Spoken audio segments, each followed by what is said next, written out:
আমাদের আফজাল হোসেন মডেল স্কুলে অধ্যয়নরত দ্বিতীয় শ্রেণীর শিক্ষার্থীদের স্নেহ এবং অভিভাবকদের সালাম জানিয়ে আমি আজকের দ্বিতীয় শ্রেণীর গণিত ক্লাস শুরু করছি। 1 নম্বর সমস্যা যেটা রয়েছে সেটা হলো একটি বই ও 3টি কলমের মূল্য একত্রে 105 টাকা। একটি বই ও 3টি কলম, এই 4টে জিনিসের মূল্য একত্রে 105 টাকা। একটি কলমের মূল্য 15 টাকা। একটি বইয়ের মূল্য কত? আসলে খেয়াল করতে হবে এখানে কতটি কলম রয়েছে। 3টি কলম রয়েছে এখানে। এই 3টে কলমের মূল্য যেখান থেকে বাদ দিতে পারি আমি এখান থেকে, তাহলে আমি একটি বইয়ের মূল্য পেয়ে যাব। এখানে একটি বই 3টি কলম, 1 আর 3, একটা বই 3টি কলমের মূল্য 105 টাকা। যদি আমি এখান থেকে 3টি কলমের মূল্য বাদ দিতে পারি তাহলে আমি একটি বইয়ের মূল্য পেয়ে যাব। তাহলে কীভাবে করব সেটা এখন ভালো করে খেয়াল করো। সমাধান।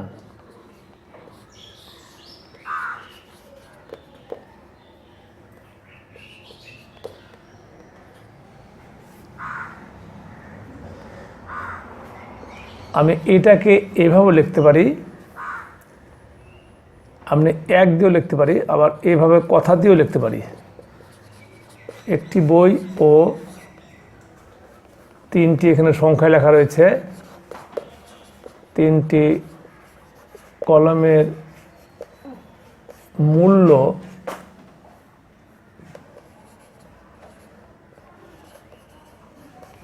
একত্রে কত টাকা? 105 টাকা। এখন এখান থেকে যদি আমি লিখি 3টি কলমের মূল্য, একটি কলমের মূল্যে 15 টাকা, তাহলে 15 × 3, 3 × 15 45 টাকা। এবং এই 45-এর এককের ঘর থেকে শুরু করে বাম পাশে আসতে হবে, এটা খেয়াল করতে হবে। এটা এদিকে ভুল হয়ে যাবে, এবার বিয়োগ হয়ে যাবে। 3টি কলমের মূল্য বের হয়ে গেল, এটা বাদ দিলেই আমি পেয়ে যাবো একটি বইয়ের মূল্য। পাশাপাশি মিলে গেল 0, এই 0 থেকে 4 বাদ দেওয়া, 10 থেকে 4 বাদ দিলে কত হচ্ছে? 5, 6, 7, 8, 9, 10, 6। ওই একটা এখানে দিয়ে একে মিলে গেল 60 টাকা। তাহলে অতএব একটি বইয়ের মূল্য, কখনো যেন ভুল করে আবার লেখা হয় না একটি বইয়ের মূল্য একত্রে। একটি বইয়ের মূল্য একত্রে কখনো হতে পারে না। একটি বইয়ের মূল্য 60 টাকা। এখন শেষ মন্তব্য, অতএব একটি বইয়ের মূল্য 60 টাকা। এখন প্রশ্ন অনুযায়ী সমস্যার সমাধান হয়ে গেছে, তবে খেয়াল করবে এই অঙ্কটা যে এভাবেই আসবে পরীক্ষায় তা বলা যায় না। এখানেই কিন্তু চাইতে পারে যে 3টি বইয়ের মূল্য কত, 5টি বইয়ের মূল্য কত, তখন কি হবে? তখন এই পর্যন্ত অঙ্ক ঠিক আছে, একটি বইয়ের মূল্য 60 টাকা। যদি 3টি চায় 3টি বইয়ের মূল্য আবার 60 × 3, 5টি বই চায় 5টি বইয়ের মূল্য 60 × 5, এটা খেয়াল করতে হবে। আজকের যে প্রশ্ন সেই প্রশ্নের সমাধান এটা। আগামীকাল যদি আবার আমি বলে দিলাম যে এই প্রশ্নটাই যদি আমি এখানে বানিয়ে দিয়ে দিই তোমাদেরকে, অথবা এখন যদি হোমওয়ার্কটাকে দিয়ে দিই, এটাই যদি হোমওয়ার্ক দিয়ে দিই যে 5টি বইয়ের মূল্য কত, তখন তোমাদেরকে আরেকটা লাইন বাড়িয়ে নিতে হবে। একটি বইয়ের মূল্য 60 টাকা, অর্থাৎ 5টি বইয়ের মূল্য 60 × 5, গুণ করে নিয়ে ফলাফল বসাই দিবে, লিখে দেবে। এই গেল তোমাদের প্রথম প্রশ্নের সমাধান। এবার 2 নম্বর প্রশ্নের সমাধান।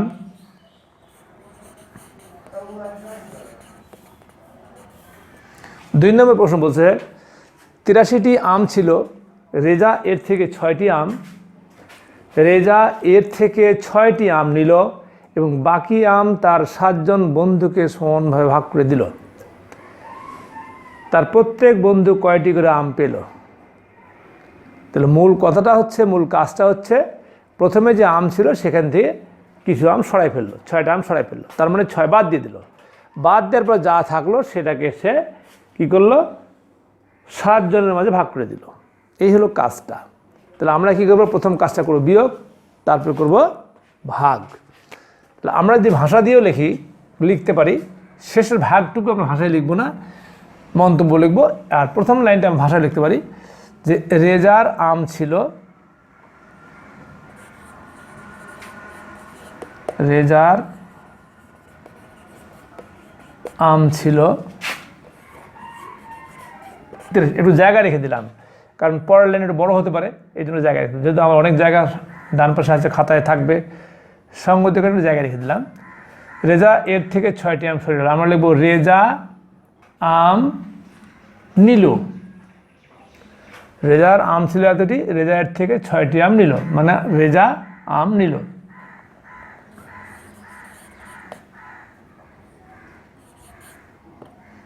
রেজা আম নিল, অর্থাৎ নিজে খাওয়ার জন্য বা যাই করুক সে আম নিল। কতটি আম নিল? 6টি আম নিল। এখন যদি আমি এখানে বিয়োগ করি তাহলে 13 থেকে 6 বাদ দিলে, যেহেতু 3কে 13 ধরতে হবে, 13 থেকে 6 বাদ দিলে 7, 8, 9, 10, 11, 12, 13, 7,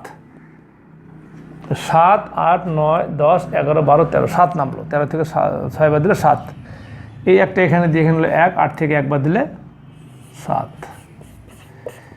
তাহলে এই যে আম, এখানে যে মোট আম ছিল 83টি, সেখান থেকে 6টি আম নিল, তাহলে আম থাকলো 77টি। এই 77টি আম এখন সে কী করবে? বন্টন করে দেবে। তাহলে কী লিখব? অতএব আম রইল,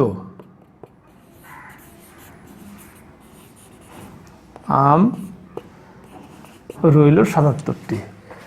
এই 77টি আম কী করলো? তার 7 জন বন্ধুকে সমানভাবে ভাগ করে দিল। তো এখন আমি 7 দিয়ে ভাগ করি 77কে,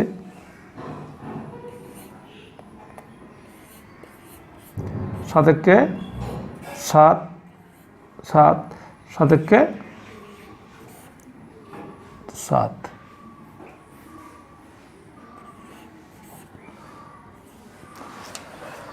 তো কী হলো? এখন আমরা কি বলতে পারি? ফাইনালি এখন বলতে পারি যে তার প্রত্যেক বন্ধু, অতএব তার প্রত্যেক বন্ধু কয়টি করে আম পেল? তার প্রত্যেক বন্ধু 11টি করে আম পেল। অতএব তার প্রত্যেক বন্ধু 11টি করে আম পেল। তার প্রত্যেক বন্ধু 11টি করে আম পেল। এখন আমরা যাব 3 নম্বর অঙ্কে। 3 নম্বর অঙ্কে রহিমের ওজন 25 কেজি, আকাশের ওজন রহিমের ওজন থেকে 3 কেজি বেশি, তার মানে 25 যোগ 3, এটা আকাশের ওজন। আলীর ওজন 34 কেজি, আকাশ ও আলীর ওজনের পার্থক্য কত? আমাদের মূলত এখানে আকাশের এবং আলীর ওজনটা প্রয়োজন। রহিমের ওজন থেকে আকাশের ওজন বের হবে, তারপরে আমার আলীর ওজন এখানে দেওয়া রয়েছে, এরপরে যে সংখ্যাটা বড় সেখান থেকে বাদ দিলেই আমি আমার কাঙ্ক্ষিত ফলাফলটা পেয়ে যাব। আবার বলছি, রহিমের ওজন 25 কেজি, আকাশের ওজন রহিমের ওজন থেকে 3 কেজি বেশি, তার মানে এই 25-এর সঙ্গে 3 যোগ করলে আকাশের ওজন বেরিয়ে আসবে 28 কেজি। 25, 3, 28 কেজি। আলীর ওজন 34 কেজি। এখন বলতেছে আকাশ ও আলীর ওজনের পার্থক্য কত? এখানে যদিও এভাবে বলা আছে, এখানে বড় সংখ্যা থেকে ছোট সংখ্যা বাদ দিতে হবে, তবে পার্থক্য বের হবে। তাহলে আমরা দেখি কিভাবে করা যায়। সমাধান,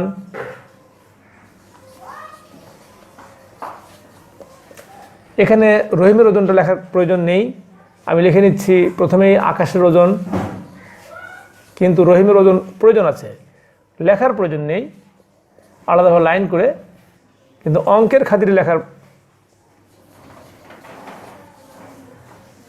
আকাশের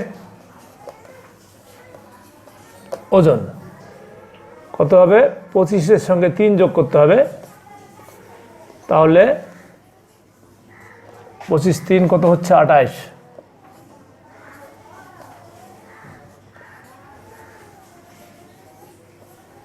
কেজি। আকাশের ওজন 28 কেজি। অবশ্যই এখানে ব্র্যাকেট থাকবে, এখানে ব্র্যাকেট দিতে হবে। লেখাগুলো আকাশের ওজন 28 কেজি।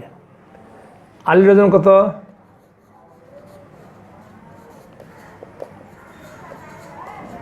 আলির ওজন দেওয়া আছে 34 কেজি। আলির ওজন 34 কেজি। আমার কিন্তু অঙ্কটায় মূল যে জিনিসটা সেটা হচ্ছে আকাশ এবং আলির ওজনের পার্থক্য কত। এখন ভুল করে যদি তুমি আকাশের ওজনটা উপরে লিখে আলির ওজন দিলে বিয়োগ করো, তাহলে তো অঙ্কটা হবে না। আকাশ ও আলির ওজনের পার্থক্য মানে দুইটা ডিফারেন্স, দুইটা পার্থক্য কতটুকু, এই পার্থক্য বের করলে অবশ্যই আমাদের বড় থেকে ছোট বাদ দিতে হবে। আর বড় থেকে ছোট বাদ দিতে গেলে আলির ওজনটা আগে লিখতে হবে। যদি আমরা পাশাপাশি বিয়োগ করি, আলির ওজন হবে সামনে, যেমন 34 বিয়োগ 28 এরকম, অথবা আর একটা হয় 34 বিয়োগ 28, এভাবে করা যেতে পারে। এই দুটা নিয়ম রয়েছে। কিন্তু ভুল করে কেউ যদি 28 বিয়োগ 34 লেখে, মনে করে যে এখানে আকাশ ও আলি, আকাশের কথাটা আগে লিখবো আমি, তাহলে কিন্তু অঙ্কটা হবে না। সেক্ষেত্রে সে অঙ্কে তখন 0 পেয়ে যাবে। তো আমরা এখন এটা পাশাপাশি বিয়োগ করে দিই। অতএব আকাশ ও আলির ওজনের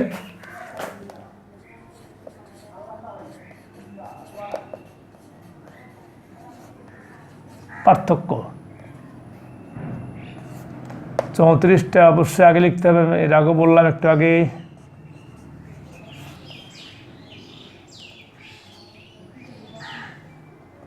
ডানের জায়গা থেকে লিখবে, না থাকলে নিচে লিখতে হবে। এখন এই বিয়োগটা কীভাবে করবে? 4 থেকে 8 বাদ দিলে 14 থেকে 8 বাদ দিলে 6, 14 থেকে 8 বাদ দিলে 6,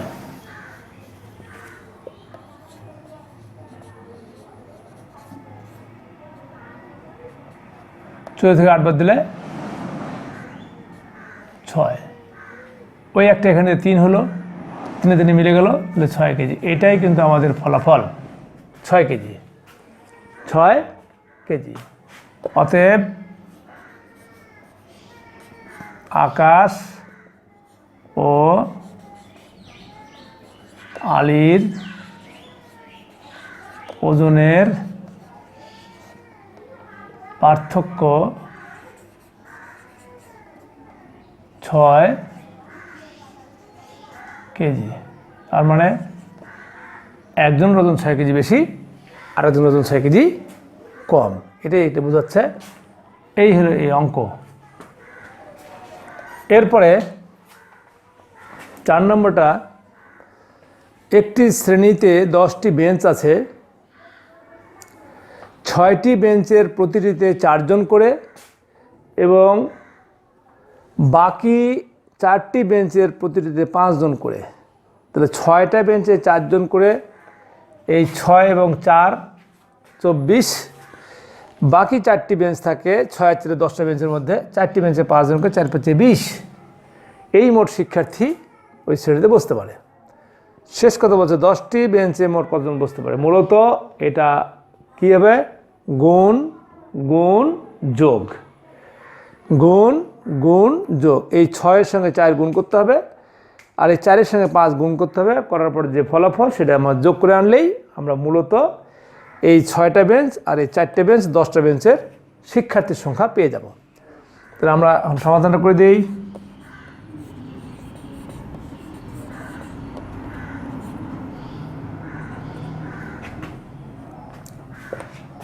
একটু খেয়াল করো, এগুলো কিন্তু আসলে টেকনিক অবলম্বন করতে হবে। যেমন এখানে জায়গা দেওয়া আছে, আমার জায়গাটা কম হতে পারে, আমার কাছে মনে হচ্ছে সঙ্গত কারণে আমি সমাধান এখান থেকে লিখলাম। আর এখানে আমার নিচে আরও জায়গা থাকাতে আমি এটাকে নিচ থেকেও লিখতে পারবো। যাই হোক, আমি এই অঙ্কটার মূলত এই লাইনটা এখন আর প্রয়োজন নেই, এইটুকু আমার এখন প্রয়োজন নেই। আমার প্রয়োজন হচ্ছে এই 6টা বেঞ্চ আর এই 4টা বেঞ্চ, 10টা বেঞ্চের কাজ এখানে।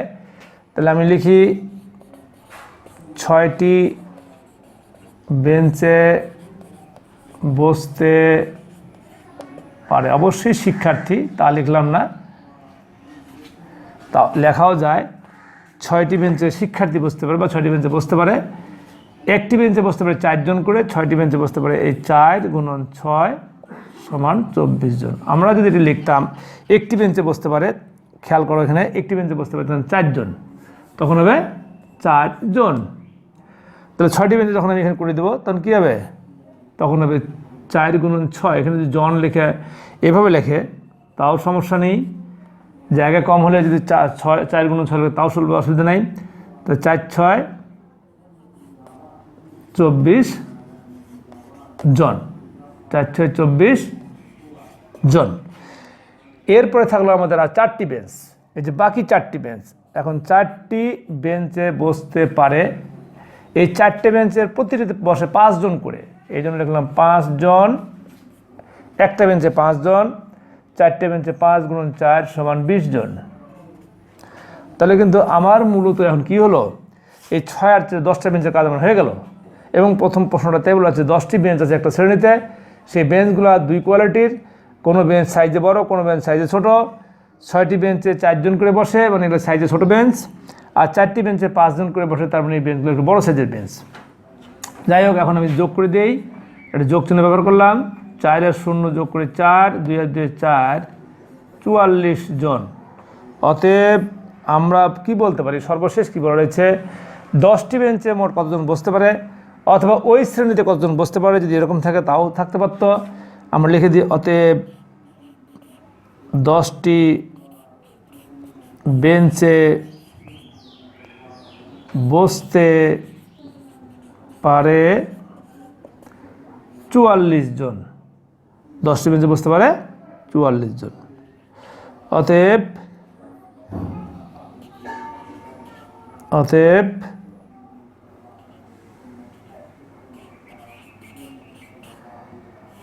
10টি বেঞ্চে 44 জন শিক্ষার্থী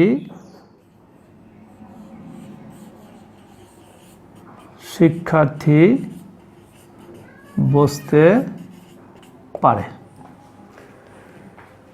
এখন তোমাদের জন্য যে সর্বশেষ 5 নম্বর অঙ্কটা রয়েছে সেটার সমাধান।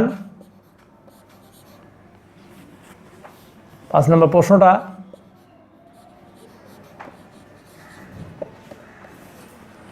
একটি তাকে 42টি বই রাখা যায়, তাক, সেলফ, ইংরেজিতে সেলফ বলা হয়, বাংলা বলা হয় তাক। একটি তাকে 42টি বই রাখা যায়, যাদের বাসায় হয়তো আলমিরা আছে, অনেক সময় হয় ভুলবশত আলমারি বলা হয়, কিন্তু আলমিরা, তো সেখানে তাক থাকে। সে একটি তাকে 42টি বই রাখা যায়, এরূপ 3টি তাকে বই আছে, এছাড়া আরও 8টি বই আছে, মোট কতগুলো বই আছে? এটাও খুব সোজা অঙ্ক, কঠিন অঙ্ক নয়, একটু বুঝলেই দেখো, খেয়াল করো। একটা তাকে 42টা বই রাখা যায়, 3টা তাকে 42 গুণন 3 তাকে বই বের হয়ে গেল। এরপর হচ্ছে আরও 8টি বই আছে, তার মানে কি গুণ তারপরে যোগ। তাহলে আমরা লিখব কি, আমরা যদি, আমি একটু দেখাচ্ছি, আমার যেহেতু বোর্ডে মিশানো সম্ভব, এই জন্য আমার বোঝানো সম্ভব সহজ, আমি আবার চেঞ্জ করে দেবো। আপাতত প্রথম লাইনটা দেখো কীরকম লিখতে হতে পারে, একটি তাকে বই রাখা যায়, একটি তাকে বই রাখা যায় কয়টি? 42টি। যদি আমরা এখন এই জায়গাটায় 3 করে দেই তাহলে কিন্তু এরকম থাকবে? অবশ্যই না। তখন কিন্তু আমাকে এখানে করতে হবে কি, 3 দিয়ে গুণ করে দিতে হবে। এটাই তোমাদের কাজ, একটু শর্টকাট করা। আমার বোর্ডে আমি বোঝাচ্ছি, আবার বলতেছি, যদি একটি লিখতাম তাহলে 42টি শেষ হতো, যখনই 3 করে দিলাম তখন আমাকে কিন্তু 42 গুণন 3। এখন তোমরা এখানে লিখবে 3টি তাকে আর লিখে দেবে শুধু 42, তাহলে কি হবে? অবশ্যই তা হবে না, এটা তোমাদের খেয়াল করতে হবে, 3 দিয়ে গুণ করতে হবে। এখন 3 দুগুণে 6, হাতে কিছু নাই, 3 4 12, তাহলে 126টি। 3 দুগুণে 6, 3 4 12, 126টি বই রাখা 3টি তাকে। কিন্তু এটা কি শেষ? এটাই শেষ না, বলতেছি এছাড়া আরও 8টি বই আছে।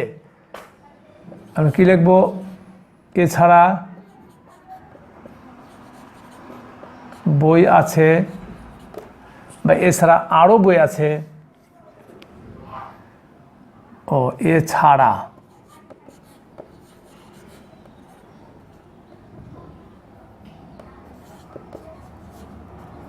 আরও বই আছে 8টি।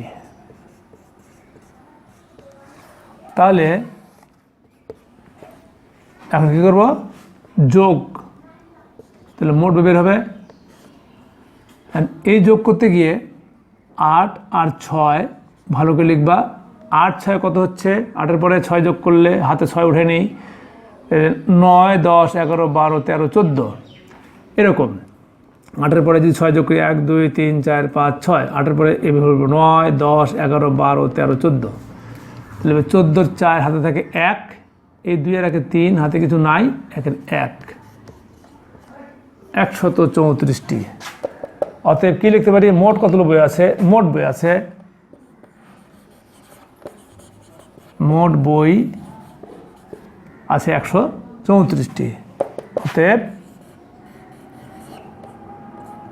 মোট 134টি বই আছে। এই হলো তোমাদের আজকের গণিতের সমাধান। আমরা এখন এই অঙ্কগুলোর মধ্যে যদি তোমাদেরকে একটু করে চেঞ্জ করে হোমওয়ার্ক আকারে দিয়ে দিই, তখন কি হবে? আজ যাই হোক, আজকে দিলাম না, আমাদের সময়ের স্বল্পতা দিলাম না। তোমরা এই অঙ্কগুলো খেয়াল করবে। আগামী তারিখে আমরা তোমাদের জন্য এই অঙ্কগুলোর মধ্যে সংখ্যা চেঞ্জ করে দিয়ে একটা পরীক্ষার ব্যবস্থা করব। সেটা হয়তো কিছুটা তোমরা খেয়াল করবে। এই সংখ্যা চেঞ্জ করে দিয়ে আগামীকালকে বা আগামী পরশু দিন, যে কোনো একদিন হোক, আমরা প্রশ্ন দিয়ে দিব। তোমার বাসায় পরীক্ষা দিবে, পরের দিন সমাধান করে দিব। আজকে তোমাদের গণিত ক্লাস এখানেই শেষ। ভালো থাকো, সবাই সুস্থ থাকো, আর বাসায় বেশি বেশি চর্চা করতে থাকো, যেন স্কুল খোলার পরেই তোমরা তোমাদের মেধার মূল্যায়ন ঘটাতে পারো, মেধার মূল্যায়নের প্রকাশ ঘটাতে পারো। সেই জন্য আমাদের প্রাণান্ত চেষ্টা, এবং তোমরা বাসায় চেষ্টা করবে অভিভাবকের সাহায্য সহযোগিতা নিয়ে। এই বলে আজকের ক্লাস শেষ করছি। খোদা হাফেজ।